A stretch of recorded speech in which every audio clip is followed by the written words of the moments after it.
Trump has made history by becoming the first president to flip off a U.S. citizen who was criticizing him. Yep, that's the first time that's actually happened.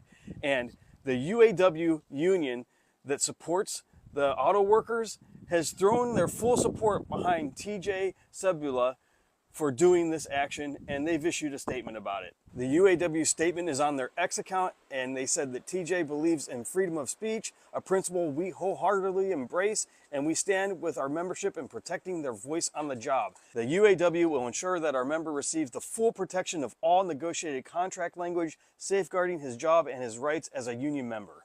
Workers should never be subjected to vulgar language or behavior by anyone, including the President of the United States. Now, on top of this, a GoFundMe was created for TJ, and it now has raised over $365,000. I just checked it. I said this yesterday, and I still stand by it. TJ is a national hero, and apparently lots of other people think so too. Do you? Like, comment, share, spread the word, follow, subscribe, and I'll see you back here for the 411. Behind me is what Donald Trump said just hours before Secretary of State Rubio is scheduled to meet with officials from Denmark and Greenland. And what he did specifically is he upped the rhetoric by saying that anything less than the US having total control of Greenland is unacceptable. Now, I could sit here and tell you that this is the most ridiculous and counterproductive groundwork for diplomacy. I could tell you that Trump has created more geopolitical damage by opening his mouth than any international policy of every past US president combined, but you know that already. So I only have one question for Trump and Rubio. What exactly is the endgame here? Because for the past year, Trump has been telling America that Greenland is needed for our national security and that we need to own it like it's a time-sharing Tampa. But he has not explained why. He's told us that we need it militarily. He's talked about the Golden Dome, but the US can open as many bases and have as many troops as it wants. He then told us that it's needed for psychological reasons, but the only evident psychological element here is his own instability. Then he told us that Greenland's needed because there are things the United States can't do through a lease or a treaty and can only be done by owning Greenland directly, but has never explained what those things are. And I think that America, or at least the most discerning part of America, deserves to know what these strategic needs are before we put our money and potentially our lives in danger just to plant a flag on Greenland. So, I don't even know what I'm going to say. I came to my car because I thought I was probably going to start crying. And I'm going to come here. I'm going to tell you guys, if you are someone who is on the constant receiving end of ICE videos, as I am, I just can't describe to you. For every horrible ICE video you're seeing right now, there are 300 others that you're not seeing. In Minnesota, but not just there. Los Angeles has been under siege all week. We have lost dozens and dozens of people who have been disappeared. Street vendors, people who are working. Which, again, for all of you saying, get these people out of the country, they're freeloaders, why are they all being taken from their jobs? They're working. They're being ripped away from their families. We had a raid a couple of days ago where a parent to 3 small children was taken. What will happen to those 3 small children now? If you are someone who is watching this and going, I really, this is so awful, but I don't want to go out and protest, fine. Think about your dollars. And I am talking about people globally as well. If you have a problem with this, do not spend your dollars on companies that are cooperating with this in any way. I am talking about Amazon. I am talking about Home Depot. I am talking about Hilton Hotels. And there are many others. Do a little research and stop shopping with these companies. It's inconvenient. Guess what's really inconvenient? Having your town and your city under siege by people who have been told they have immunity to do anything they want, who are blinding 21-year-olds by shooting them in the face with rubber bullets, who are abducting little girls, disappearing them into a system where we have no idea what's happening to them. They're depriving mothers of the opportunity to say goodbye to their child who is dying of cancer. I could go on. There's not enough time on this video. I am wrecked by what is happening in our country right now because the inhumanity is staggering. Start to think about how you can help. If the only way you can do that is by withholding your dollars from any organization or corporation that is participating with this government, please do that. If you are in another country, don't come here. It is not safe here right now. It is not safe here. This government is out of control. I am grieving for our country right now. What is happening here is horrendous. Pray for us. Do not spend your money with these companies. If you are sitting on the sidelines, find a way to help. Do not lose your humanity over this. Do not lose your humanity over this, like the other side has. Thank you. And that is something really big happened after Jonathan Ross, the ICE agent, shot Renee Nicole Good in Minneapolis. Many things have happened since then, but something really big happened. And that is that, first of all, the administration surged many more agents to Minneapolis, and it had to pull them from other operations. I'll tell you a little bit more about that in a second. But second of all, people in Minnesota didn't back down. Rather than being afraid, and that fear making them stay away from situations where they would encounter federal agents, more and more and more and more people came out. And I promise you, they're afraid too, but they're doing the right thing. They're putting one foot in front of the other. And that action, the fact that people are walking out of their houses and saying no to a federal agent who is destroying our Constitution and overriding the law, and an administration that backs that sort of a person, that is really huge. This is something that I've been talking about now for years, and why it's important for people to step up and why it's important for people to step out. Because remember, the Trump administration does not enjoy the majority support that a government must have in order to impose its will on a community. It just doesn't have that. It doesn't have the numbers. And we've known that all along. But what they have tried to do instead is to govern by intimidation, by getting people so afraid of them that they'll say, okay, yeah, I'll do whatever you say. This is what scholar of authoritarianism Tim Snyder calls obeying in advance. And what were trying to do was to get people to obey in advance. And for the first several months of Trump's administration, it sure looked like that was going to happen. Certainly Congress critters seemed to fold. Sometimes universities seemed to fold. Certainly lawyers seemed to fold. It looked as if media organizations were going to fold, and some have, of course. But when push came to shove, the American people did not fold. And that, while we are not headlining that, and people seem to be sort of absorbing that, that's really, really big, because the administration does not have the personnel power to impose its will on a country that is not compliant. So that willingness of people just like you and me to stand up and say, no, we are not going to put up with what's happening in Minnesota is a really big deal. And even though it's not making the headlines, that I think you can see has changed the last week in a lot of really big ways. All right, so having started with that, where to go next? I have questions here. I have other things that are interesting here. Let's start with what's happening within the Trump administration, which is increasingly on the ropes. And you're going to be shocked, perhaps, to hear me say that, because of, again, they're surging violent troops into places like Minnesota. But why are they doing that? They're doing that because they are not in control of those places. And they are also in real trouble with President Donald Trump, who is increasingly erratic. I don't know if you saw, but today he actually flipped off. So I just heard some rather chilling information regarding ICE in Minnesota. They're now going into apartment buildings and pulling fire alarms and nabbing people as they run out of the building.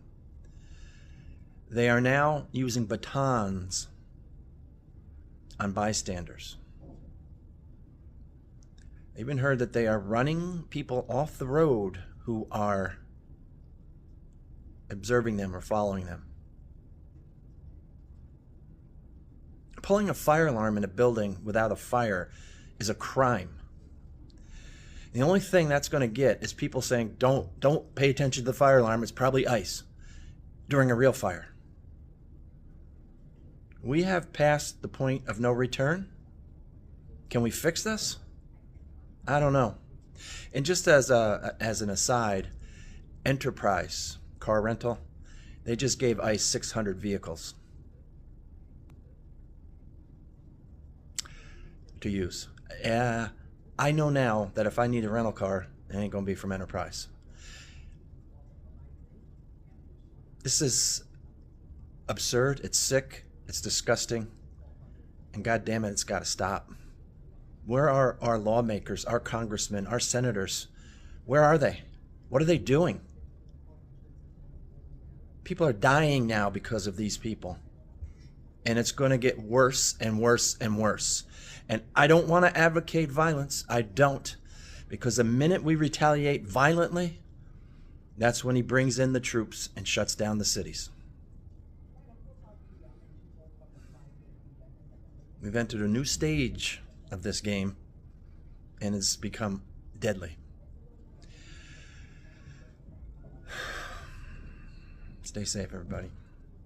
So I have some important news that I want to share with you about the killing by that ICE thug of Renee Good in Minneapolis, because this is really important. There's so much misinformation out there, and a lot of people are understandably worried about this piece of shit getting away with his crime.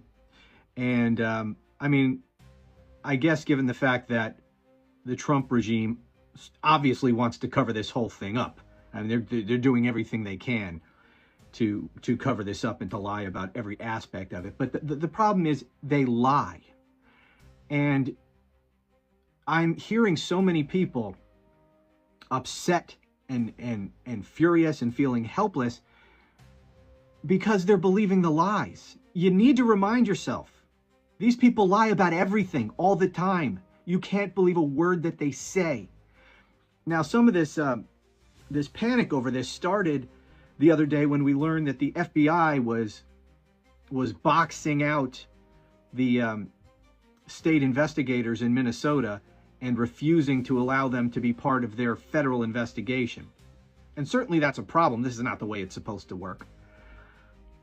But a lot of people mistakenly believe that that means that there's nothing Minnesota can do. That's it. They took over the investigation. I've heard many people say the feds shut down the Minnesota investigation. None of that is true. Minnesota doesn't need the cooperation of the feds on this, and they certainly don't need their permission to conduct their own investigation and to indict this criminal piece of shit. All right, so nothing that the federal government is doing, will do, or nothing that any of these people say has any bearing whatsoever on what Minnesota will do here in terms of investigating and prosecuting him. And I have an article here I want to share with you. Let me just read a little of this.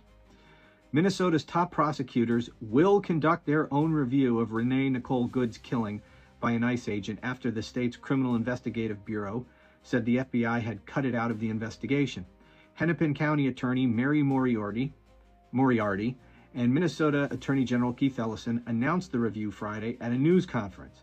They said the effort would ensure state authorities have access to investigative materials such as videos and witness statements if the case merits state-level charges. I think this is probably poorly written. I think what they meant to say, and decide whether the case merits state-level charges. The feds can't do a damn thing to prevent Minnesota from investigating and charging this guy. So don't believe the lies. The other thing that I keep hearing over and over and over, I keep hearing about a pardon. Even when I tell people the state can investigate this and prosecute him themselves, I still hear people say, well, it doesn't matter anyway because Trump will just pardon him. Trump cannot pardon him for state crimes.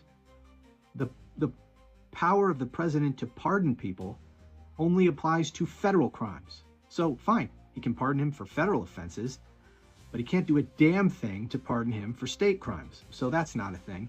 I'm also hearing people, and this is where it gets to my point about not believing these people. You know they're liars, so why would you believe them?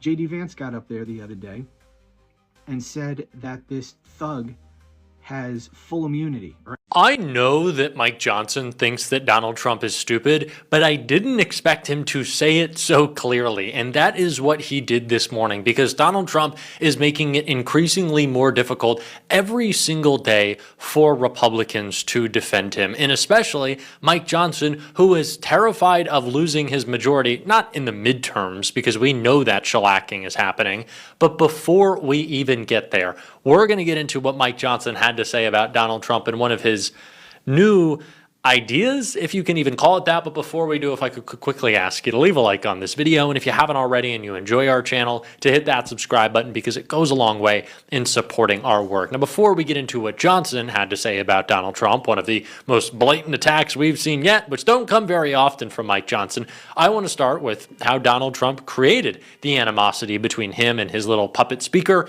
with an announcement about credit cards and a law that doesn't exist that he thinks does. With no help from the Fed, because we have a total stiff at the Fed. Do you have any, can I ask you, the announcement on the cap on credit card interest rates Yeah. that came out on Friday, what happens if the credit card companies don't comply by the January date? Well, then they're in violation of the law. And you have congressional Very support? severe things. No, I want a cap on credit card interest rates, because, you know, some of them are 28, almost 30%. And that, people don't know they're paying 30%. The people out there, you know, they're working, and they have no idea that they're paying 30%.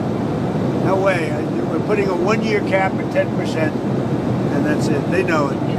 They've really abused the public. The credit card companies have totally abused it. I'm not going to let it happen. Is that something willingness from Iran? Now, is it outrageous that banks make 30, 40, 50% margins off of outlandish credit card interest rates? Absolutely. I've been thinking about that question in general terms since Trump first deployed National Guard troops out here in California last summer. And if there are any National Guard members following me, please let me know in the comments. I've never served in the military or the National Guard. My dad's generation in my family, my mom's generation, didn't serve in the military or the National Guard.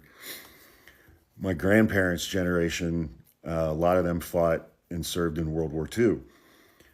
But, you know, so I don't have that kind of heritage or experience just in my family line, in my generation and the one before me. You know, but it's like I had a lot of friends from high school who went into the military and then went into the National Guard and then got deployed multiple times to Iraq and Afghanistan. And, you know, I mean, National Guard members in normal times, they serve 1 weekend a month and 2 weeks during the summer. And then they have jobs, they have families, they have careers, they have homes. And, you know, the idea that you're talking about, and I don't want to put this out there lightly. You know, I don't want to put this out there lightly. The idea that you're talking about is a governor deploying National Guard troops, activating and deploying National Guard troops to go up against ICE agents, to go up against Customs and Border Patrol agents, and essentially go into battle against them on residential streets in American cities. I feel like that's what we're really talking about. National Guard troops being activated and deployed with weapons and live rounds to go up against ICE agents and Customs and Border Patrol agents and shoot at each other in the streets. I mean, these ICE agents are fucking unhinged. They are unhinged and they are armed. And they are killing people. They are killing people in the streets.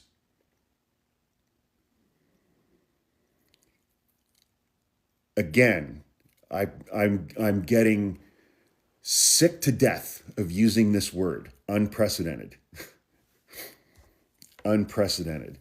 I mean, we're talking about, when we talk about things like this, I feel like we're talking about, 1859 and 1860, 1861 in the United States.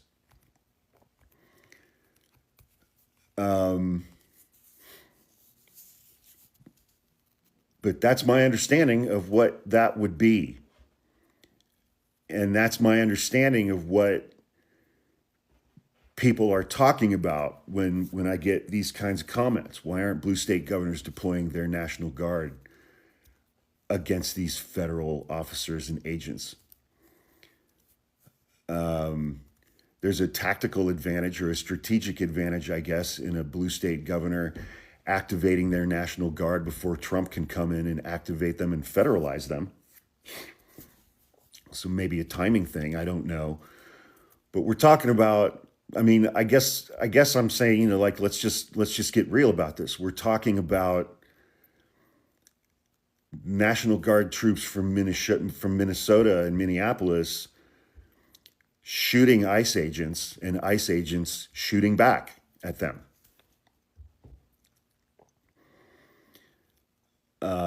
Because I've never seen a bigger trigger-happy bunch of fucking morons in my life than ICE. I mean, how many videos have we seen this week of ICE agents pulling their fucking sidearms or their rifles and pointing them in the faces of unarmed protesters, apart from what Jonathan Ross did to Renee Good last week on a residential street in broad daylight, surrounded by hundreds and hundreds of people who were filming him. They believe they are untouchable, and they are itching to start killing people. And so it's like deploying the National Guard against that is going to result in a lot of dead bodies. A lot of dead bodies.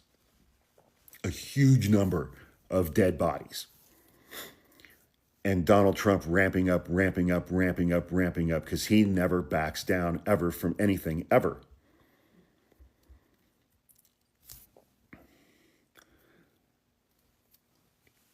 And it's becoming increasingly more challenging for me on a daily basis to even contemplate or analyze these kinds of questions in anything that resembles a rational manner, because there's nothing rational about any of this. Donald Trump has occupied an American city because it's run by Democrats. Minneapolis is under occupation right now. There are 3 times more ICE agents than there are police officers in Minneapolis. Minneapolis is an occupied city by the federal government, not a foreign government. Hasn't been taken over by a foreign government, hasn't been invaded by a foreign government. It's been invaded by our own government because the president doesn't like the politics of the people who run that city and that state. And it is a test run for the midterms. It is a test run for what Donald Trump is going to do in blue cities with ICE and Customs and Border Patrol and military troops on Election Day this year. There is nothing rational about any of this. And so it becomes very challenging and very difficult to analyze very relevant questions and concerns in a rational manner. That, my favorite mixture of metaphors, it's like that ship has left the station. That bus has sailed. But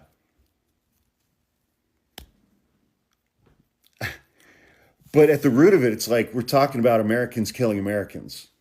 You know, when we talk about stuff like this, we're talking about Americans killing Americans. whether they're wearing a uniform, whether they're wearing a federal uniform, whether they're wearing a state uniform, or whether they're wearing no uniform at all. We're talking about Americans killing Americans. That's what we're talking about when we're having this kind of a conversation. We're talking about Americans killing Americans. But that's where we're at. That's where we are. That's where we are. We're talking about Americans killing Americans at the behest of a convicted felon and an adjudicated rapist.